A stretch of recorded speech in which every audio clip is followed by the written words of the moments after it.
everybody. Welcome to Why We Love Horror 3.0, episode 48. I am John Maher, and with me, as usual, Abby Brooks and Aaron Brooks. And I'm excited about today because, spoiler alert, we don't agree at all on this one.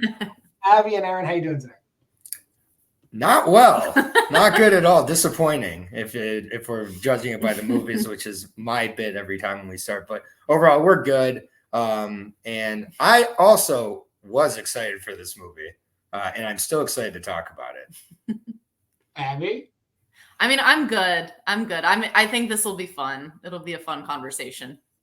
Absolutely. And when we're talking about a movie, you probably clicked on the thumbnail. This is a movie where I walked in the theater and Aaron was pacing. It's Alien Romulus.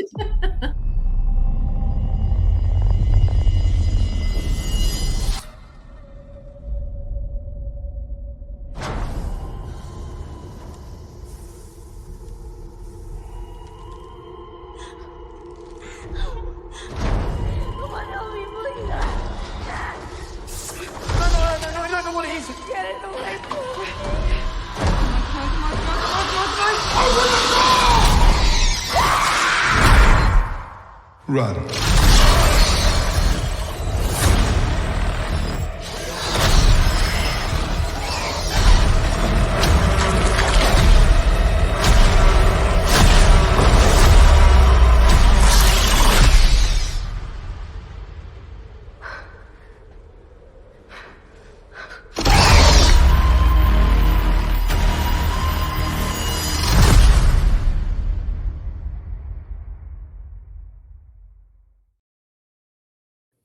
You saw in the trailer, Ridley Scott produced this, so I'm right. Aaron, go ahead.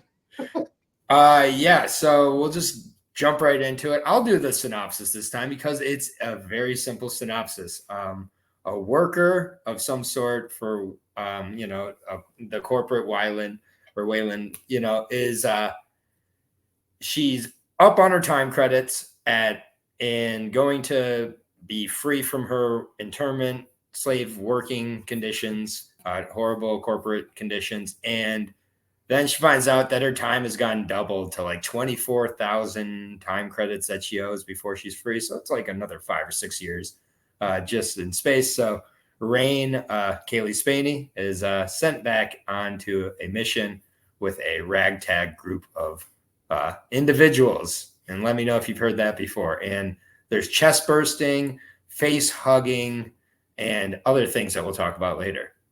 I'm actually Aaron. She's not sent back on a mission. They're not sent back on a mission. They're basically deserting. Like they choose not to do any more mining. Well, right, yeah, sure. I'm sorry, I kind of said that a little bit unclear, but yes, they were sent on a mission, chose to go as a ragtag bunch off. Yeah. This ragtag group of misfits, and a great bunch of folks, I guess, with the exception of everybody but the main character and her synthetic person. But yeah, let's throw up spoilers. I think the way this episode is going to go is just Aaron's going to complain and I'm going to rebuttal. Not completely. Kaylee Spaney's having a year, isn't she? I mean, she was in Civil War. Yes. Priscilla was kind of last year, then this, and then. David Johnson, I think, even though he already had his breakout role, I think nobody saw Riley. I believe this is his breakout role, I would say, as the synthetic. He does a great job as a android with Asperger's syndrome. Yes. That's basically what it is. But go ahead. You start with your first point, and we'll just go. No, yeah. I mean, this is not just going to be me. First of all, I did not, in case you were wondering, I didn't like this movie very much. But at the same point, there's a ton that I appreciated, which I think caused the fall from the disappointment to really cause my rating to be what it is. I have calmed down at some since last night in my pacing. I've done about 20,000 steps after the movie. So that's really, really good. And I want to thank Fede Alvarez for that visceral reaction, whether that was what he was looking for or not. I don't think he cares. That's fine. But it looked really, really good. The visuals were outstanding. It is sharp. If Fede Alvarez ends up doing a Dead Space movie or a Star Wars movie, I won't be surprised. I think he's not done, or another Alien Remus movie or whatever they're going to call the next one. but it did look really good. And what everybody else is saying, David Johnson is the highlight of the movie. He's great. That's no surprise to me. I'm a huge fan of Rye Lane. So great choice there. They tend to choose amazing actors for the androids or the synthetics when you look back through the whole series, frankly. It's all like top notch. And then, we'll talk about other stuff when we get to that. That's pretty much where my like positives end for the movie, though. After that, it's my overall like it's just very, very boring to me. There's lack of like tension with the movie. Everybody was saying they were scared. I'm not trying to be a brave boy here, but wasn't really scared, and it felt like Fede Alvarez toned way, way down, which is a bummer in an alien movie where you don't need to tone it down. I don't understand what has changed except that they're trying to make it a little more available to everybody. So that's like a little crux of my overall feeling. I would think they weren't even trying to make it available to everybody, because there was like a ton of Easter eggs in this movie that if you hadn't seen any of the movies, like they would just kind of over you. Things have been going over your head constantly in this movie if you hadn't seen any of the movies. But yeah, I know Abby also kind of disliked this movie, and she has thoughts. Kick it over to Abby. What's up, Abby? Yeah, I mean, I guess my thoughts are not as loud, but I mean, Aaron and I kind of felt the same way for the most part. So like a backstory, I don't have any like emotional connection to the Alien series like at all. I've seen the first one and I've seen half of Aliens, and I have not seen anything else. So I like at first I wasn't that excited for this movie, but then I heard that it was Fede Alvarez who was directing it. So I went in with more of the mindset of, like his Evil Dead, I don't want to call it a remake. His imagining of Evil Dead is like one of my favorite movies to come out in recent years. I love that movie. I love what he did with it. Like he really was able to take like the same concept, but really like build upon it and add more setup and have more interesting characters. And that's what I was hoping he was going to do with this movie. And he didn't. I think he did a good setup with the movie. I liked the idea of these people on this planet and why they ended up on the ship, and what their mission was. But I hated the people. I hated all of them except for the synthetic and Kaylee Spaney. She was fine. I hated everybody else. But I think he did a good job with like the setup. And then once they were on the ship and doing their like thievery and whatever it is that they were doing, that's kind of where it lost me. There's another thing that it lost me at, which I think is a lot of people's big complaint about the movie. And we have the spoiler thing up and it's bringing back people AI. I feel like unnecessarily. I didn't really like that either. And like again, I'm not that mad about like the whole AI like conversation. Like I don't get that mad about it, but it just felt it was kind of confusing. As someone who is not that connected to the Alien movies, at first I saw the cut in half guy and I was like, wait, this movie takes place in between or after Alien. I thought the guy gets cut in half in Aliens. And then Aaron was like, no, it's the synthetic from the first movie. And I'm like, wait, I'm just really confused. But it was a different guy. Right. So it's a little bit confusing. I didn't really get that. And he kept coming back and he also looks really, really bad. Aaron talked about the movie looking really, really good. Looked very, very bad. That's the one thing. Not talking about CGI Ian Holm. And Ian Holm for best supporting actor, guys. Let's get that out there. I want Ian Holm. I'm glad the estate can continue to milk Ash for another movie, probably 2 movies, because the rebuttal I'm sure will be they came up with the perfect droid who works for the company as the companies go online. We're not going to make different models of them. We're just going to keep making the same one. I get it. That's kind of something they introduced. I mean, they kind of introduced that in Alien 3, I guess, when you see that the Bishop android is modeled off of a real person. But then I guess all of the science officer androids are Ash/Rook/Ian Holm. All of the companion androids are Andy So I guess we'll see more Andys, which is kind of the same thing they did in Prometheus and Covenant because there's two Walters. Sure. So I guess not a foreign concept. It's been introduced. We just weren't really paying attention. Okay, that is fair enough, but we're heading towards in like 10 years in the Alien franchise having half the synthetics be literally like AI synthetics, which I guess is what Hollywood is heading towards anyway. So, oh well. I want my Vincent Price synthetic in the next movie. Let's go.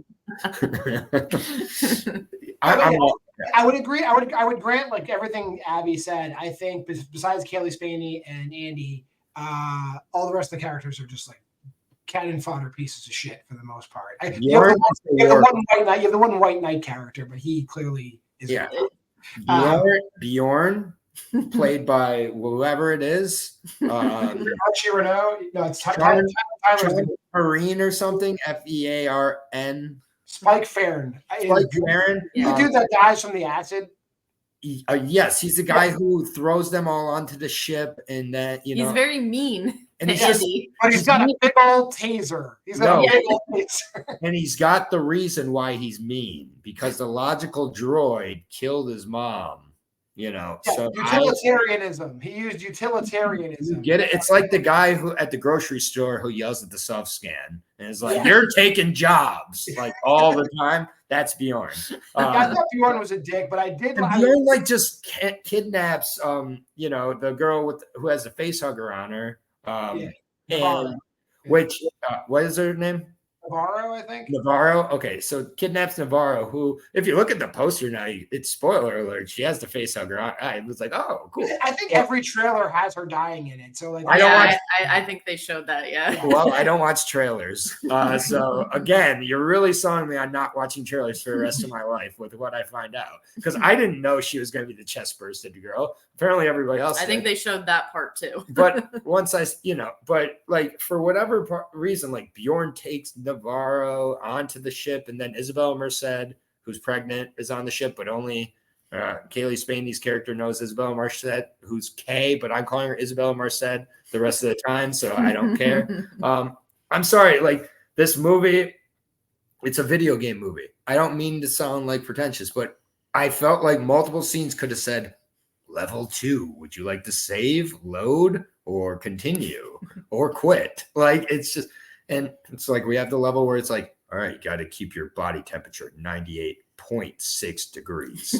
It can't. But if you get a call, make sure to answer it and talk. I think I said, it was a very Metal Gear Solid. Like, because once it starts, yes, they're all behind you. All the facehuggers are behind you, but they run kind of fast, and you're going to have to do the Apex Legend power slide out the door as it closes, which doesn't work in real life, but in this, I guess, does. And you're going to barely get out. So I can't tell you. Android timed it perfectly. Good thing. And then they keep looking at the android like, what are you doing? Like, stop. You almost killed us. Like, and then my favorite. And then I can't tell you how many times I wiped my brow and went, whew. I think it was at least 8. Like there's like the manual autopilot moment where it's like they're almost going to hit the ground, and then just in time, the door's not even closed yet, but like we got the check marks. I'm going all over the place here. But like if this movie is for you, I'm happy for you. I really am, because you're going to get more of your stupid alien movies. And I call this a stupid alien movie because it is a stupid alien movie. I liked Covenant. I just saw it for the first time like 2 weeks ago. I went through the alien movies over the last week or so. I knew I didn't have to for Romulus. I just wanted to because I had seen most of them anyways. And this, like for me, I loved what they did with Covenant, with like the little combination of the like kind of deep thoughts of like Prometheus and the fun and like the horror of like the xenomorphs from Alien and Aliens. It combined that in a really good way. So I didn't understand the hate for that. But now we're just left with like this Dead Space clone movie where it's just like there's no danger for any of the characters who matter, which is the 2 leads. Everybody else is cannon fire. It's just like a slasher, which it's like, okay, I get it. There's a chest burster moment. There's the face hugger moment. There's the There's the xenomorph falling out of the airlock moment. Like it's just like check. Get away from her. Like get away from her. That was bad. You bitch. I did not like that either. I'll say that. I don't think many people did. Yeah, it's just like the gun's on 10% for a million shots, and then now we know that Sigourney Weaver ripped off Andy. Like Ripley ripped off Andy because Andy said it first. Yeah, exactly. So like, cool. Like it just this movie, like it bothered me. It was annoying. Like the acid blood would go through the ship until it wouldn't go through the ship, and then it was like gravity purge. But no, it was when it was sinking, it stopped at a certain point. The gravity part was clever. That was really clever, the zero gravity. But then they do the classic, we're running on zero gravity in 5, 4, 3. It's like, is anybody worried? And like, I'm like, no one can be worried. No one can be scared right now, right? Like, even if you've never seen a movie. Like, these are real stakes in real time for real people. And so, like, for me, like, this is a fun movie, but I was expecting more out of Fede Alvarez. Like, I was expecting more. And then we get to the twist at the end, which over the last day, that's the part that's grown on me the most, is the third act, which I'm hearing probably more people dislike. But I like that at least they tried something with that human alien hybrid, which maybe you'll be able to explain better than me. Well, I mean, we're kind of glossing over why. Sorry to like completely. I guess Alien Romulus is a direct sequel to Alien. So when when the Nostromo explodes, apparently there was a salvage mission sent out by Weyland-Yutani, and the alien xenomorph has the ability to like preserve itself. So when the Nostromo blew up, the alien basically cocoons itself inside of like a meteor. So it is like in suspended animation.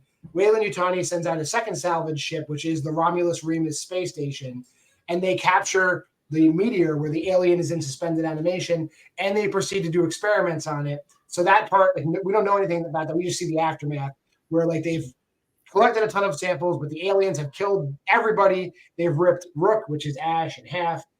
But the scientists on the ship did synthesize the part of the alien genome that makes it able to adapt to any environment and survive, deep space and survive getting killed and regenerate itself. So they've created a serum of the alien genome, and they're going to use to splice it with humans to create the perfect human. So that they can be better workers for the corporation to work longer, because the workers are dying too soon and the corporation wants to make more money because corporations are bad. Capitalism is bad. So Isabella Merced is pregnant, but she's also mortally wounded, and she makes the decision to inject herself with the alien DNA, and then she gives birth to like 8-foot-tall Jim Norton. Or Splice, if you're a fan of that. Oh, yeah, Mega Splice. Mega Splice comes out. Splice, one of my. Or the Dren from Splice comes out of her. Yeah, what'd you think about the pregnant alien birth scene in the third act? I mean, that scene was probably one of the more, I guess, like brutal or bloody ones. So I thought that was fine. I mean, the creature thing itself, I was kind of checked out by that point. When they first started explaining like the serum stuff or whatever it was, I thought they were going to start getting into more like of the philosophical stuff. Again, I haven't seen Prometheus or Covenant. Aaron has been talking about them a lot recently. So I have been hearing a lot about it and how like philosophical and like all of it is. So I thought at that point, all right, we're going to start getting that type of stuff. It's going to be really cool. He's going to do like a mix of all of those movies. And then we get the giant, creepy alien human thing. And again, I was kind of checked out at that point. It just didn't really feel like it mattered, honestly. I would say like the resolution of all this is really like they made a choice. Like obviously like Prometheus and Covenant went in a direction, like a more cerebral direction. Mm-hmm. And Fede Alvarez and Ridley Scott made the decision, like, we want to bring the common man into the fold. Let's just give them a straight up action movie with horror elements to it. And that is what Alien Romulus is. It is like stripped down. It's like, we're going to give you all of the, like, we're crashing into the asteroid belt. We have gravity purges. There are face huggers chasing you. There are xenomorphs chasing you. Your gun has 450 bullets total. Action. And like that, all those stakes are there. Aaron's right. Is it like, ooh, like, like highest level James Bond shit? No. But is this like the highest level popcorn movie of the year? Probably, I'd say. So last year we got Godzilla -1 as our fun popcorn movie of the year. It is possible to make good movies for everybody that have some monochrome of a brain cell to them. This movie, I don't care how I sound. I think it is Alien for dummies. And like, congratulations if that's what you want out of your Alien movie. For me, I want like a little bit of brain to it. And the only smarts that came from this movie were in the third act, where I felt like Fede was allowed to cook just a little bit and be like, hey, if you let me keep going, I can explore the human alien thing. It's not just xenomorphs. Like, we can do more here. And I'd be curious for that. And I think maybe this movie was not necessarily made for the two of us, because again, I don't have any feelings towards Alien. I came in as a Fede Alvarez fan and I was disappointed. Aaron, I know he's not the biggest Alien fan either. It's probably not for us. I think if you are a really big Alien fan, I think you probably will like it more. Well, listen, if you're an Aliens fan and you're stupid, I'm here for you. I'll be the killer of the stupid Alien fans, because this movie is for us, the dumb fucks who love this franchise. Let's go march together, drooling into our helmets, and enjoy it together. I'm happy for you, idiots. Let's be happy. Let's hold hands and skip. It's the Alien Romulus. I got a magnet. Anything else before we jump into our fun and games? Yeah, I'll just say that after watching this movie, after sitting on it for a day, I would put this movie at the very bottom of my Alien ranking. So that's all I have to say. The closing statement, Your Honor. Abby? This feels like the type of movie that would have like an end credit scene. Did we miss an end credit scene? Because we just walked out at the end. Like, this feels like the ending, it ends on a cliffhanger. And again, so does Dren look at the screen and wink and say, I'll be back? What happens is actually, like, you see, like, it goes back to, like, it's the very end of the Romulus the station grinding into the asteroid belt, and then Freddy's glove comes up and pulls it. So I think there was like a very minor scene, but it wasn't anything. Oh, really? Yeah, I don't even remember what it was. Was it Ian Holmes saying, kill me? It was Ian Holmes being like, it was Ian Holmes winking, and then him. I'll be back. That's all, folks. Yeah. I think there might have been one, but I don't think it was anything crazy, if there even was one. And it would have been right at the beginning of the credits. It definitely wasn't. I stayed at the end of the credits. There wasn't anything at the end of the credits. It would have been like right at the credits. So I don't even think there was anything, but I'll think about it as we jump into our ratings. And if I remember it, if there is one, I will definitely talk all about it. But look, it's new. I did that, so hopefully there'll be no echo. And there isn't an echo. Sorry, Mike. Your clip made everything echo. Rest in peace, Mike. We'll start with you naysayers first while I think about, was there an end credits? Go ahead, Abby. Yeah, so I think I made my point about this. Was disappointed. It's a weird comparison. And I said this in my Letterboxd review, but I feel like this is what I was afraid the first Omen was going to be, at least in my opinion, where there's just 1,000 callbacks, like not done well, terrible characters. But that movie was not that. Alien Romulus was that. And I'm very sad because, again, I am a fan of Fede Alvarez. I know that he can do reboots of previous franchises well. Great, even. So this was just disappointing. I give it 2. Oh, let me pull up the 2. I couldn't remember the scene because there isn't one, so there is not a post credit. Oh, okay. Aaron, go ahead. Yeah. I, as loud as I was today, as much as I dominated most of this episode, and I'm sure that there'll be comments yelling at me saying I pronounced things wrong, I didn't know names. You're correct, sure, whatever. You're more of an Alien expert than me. Let's get ahead of that right away. I was, didn't have overwhelming expectations, but I had high expectations for this movie. It obviously was a disappointment. It looked good. I think that was about it. I think even the sound and the music was very redundant and disappointing. Like it was like the screaming trees from The Witch almost at some points. Like it was just like, we're not doing nothing new here. Nothing was new about this movie. I've already forgotten everything I liked about the movie, and I will forget everything I hate about the movie soon. 2 videotapes, and it's lucky to get 2 because it looks so damn good, and David Johnson's the man.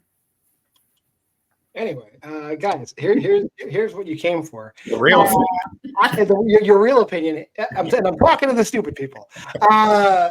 This movie is a ton of fun. Is it Alien? It is not Alien. I'm sorry. You're not gonna. I don't think unless they actually deliberately try to recapture the tension of like the bottleneck of being in the Nostromo. I don't think we're gonna get that unless they deliberately do it. And I think the direction the franchise is going in, we are not gonna get that. These are gonna be like bigger and bigger, steered towards Aliens type movies. And I happen to be a very big fan of Aliens, so I went high. I went 4.5 out of 5. I had a great time watching this movie. I got my magnets on my fridge, and that's where it'll be. So just as divisive as the community has been, I've seen people shitting on the movie, and I've seen people absolutely going nuts over the movie. The one thing I'll tell you is that if you have not seen Alien, you're going to miss out on a ton. If you haven't seen Aliens, you're missing out on the other stuff because there's a lot of callbacks and stuff in the movie. And long live Ian Holm. That being said, it's time for the Why We Love Horror Challenge.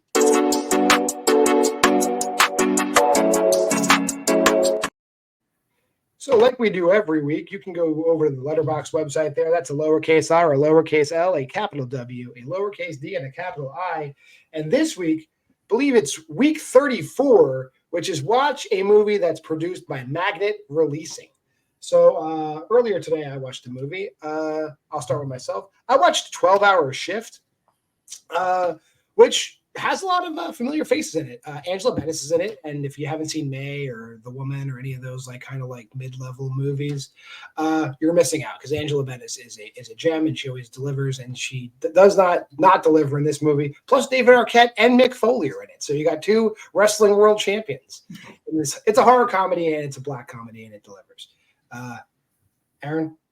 All right. So I've seen quite a few of the Magnet movies, and some of the Magnet movies I will never watch for sure. Some of them I've only watched partially, and I'll never watch the rest of them. And we'll get to that later. But I went with Christopher Smith's, I believe it is, Black Death, which I've heard a lot of good things about from different people. Sean Bean playing a bubonic plague knight, medieval knight, or if that's like 17th century knight. It works perfectly with Sean Bean, obviously. Eddie Redmayne's in this movie as well. And Caprice Van Houten, very good. All of them have gone on to very good work. All your favorite Game of Thrones folks, minus Eddie Redmayne. Yeah, Eddie Redmayne should really be in House of Dragon at some point. I'm sure he will make it over there. But yeah, there's a necromancer. There's really dark shit that happens, but it's kind of just boring, unfortunately. Christopher Smith feels to me from his movies, it's Triangle and then everything else.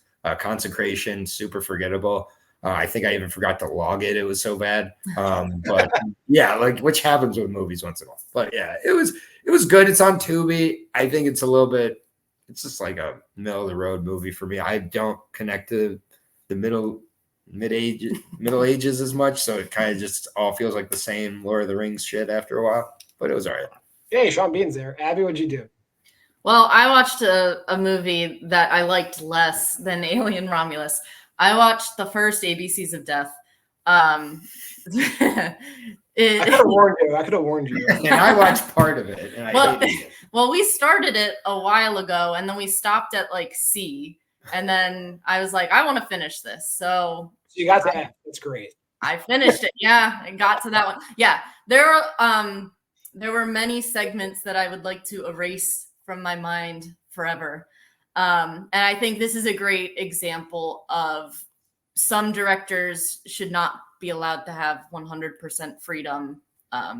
She's for the studios. No, I'm just not for F is for fart is what I'm not for. Are you for L is for libido? I didn't like that one either. I could I count on know all the ones you hated. I know exactly which ones you hated. I could count on one hand how many of the segments that I liked. Maybe not like there was maybe like 3. I think there was like X was okay, if I remember correctly. Is that true on that one? Yeah. No, I think that's in the second. Is that too? Sorry, I wasn't there for it. X is for XXL is one of them. I'm being informed I was a liar. Yeah, that one was fine. That I liked that one. I liked Adam Wingard's segment. That one was funny. It was just very meta. But yeah, maybe I'll watch ABCs of Death too. Maybe. We'll see. If you're gonna like it equally as much as you like the first one. Guarantee it. That being said, that is the end of today's episode. If you made this far in the video, like, comment, subscribe, and share.